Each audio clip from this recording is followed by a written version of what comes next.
What kind of diplomacy, JD, you are speaking about? What do you mean?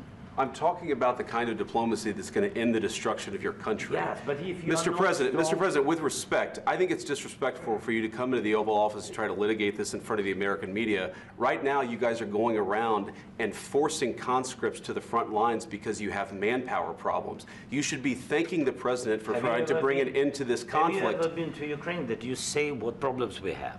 I have been to. Count one. I've actually watched and seen the stories, and I know what happens is you bring people, you bring them on a propaganda tour, Mr. President. Do you disagree that you've had problems bringing people into your military? And do you think that it's respectful to come to the Oval Office of the United States of America and attack the administration that is trying to prevent the destruction of your country? A lot of questions. Let's start from the beginning. Sure. First of all, during the war, everybody has problems, even you, but you have nice ocean and don't feel now, but you will feel it in the future. God bless. You don't know that. God bless. God bless. You will not have a war. Don't tell us what we're going to feel. We're trying to solve a problem. Don't tell us what we're going to feel. I'm not telling you. Because you're in no position to dictate that. That's Remember exactly this. You're in no position to dictate what we're going to feel. We're going to feel very good. You will feel influence. We're going to feel very good and very strong. You will feel influence. You're right now not in a very good position. You've allowed yourself to be in a very bad position, and he happens to be right about it. From the very beginning of the war. You're not in a good position. You don't have the cards right now. With us, you start having cards. But right now, you don't. You're playing cards. You're playing cards. You're gambling with the lives of millions of people. You're gambling with World War III. You're gambling with World War III.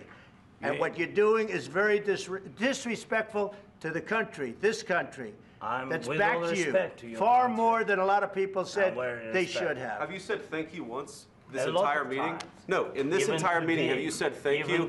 You went to Pennsylvania and campaigned for the opposition in October. Offer some words of appreciation for the United States of America and the president who's trying to save your country. Please, you think that if you will speak very loudly about the war, He's not speaking loudly. He's not speaking loudly. Your country is in big trouble. Can I Wait a minute. No. You've done a lot of talking. Your country is in big trouble. I know. You're not winning. You're not winning this. You have a damn good chance of coming out okay because of us. Mr. President, we are staying in our country, staying strong from the very beginning of the war. We've been alone, and we are thankful. I said thanks you haven't in been this alone. cabinet, you and haven't not been only alone. in this cabinet. We gave you, through this stupid president, $350 billion.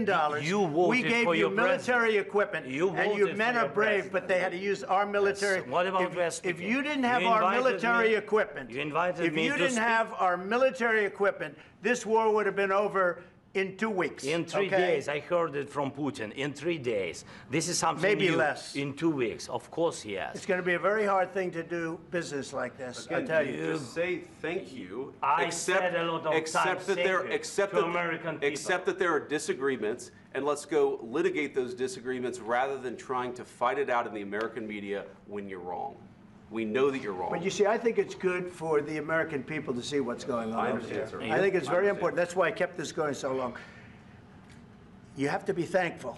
You don't have the cards. Thankful. You're buried there. Your people are dying. I can tell you You're again, running low on soldiers. Listen, you're running low on soldiers.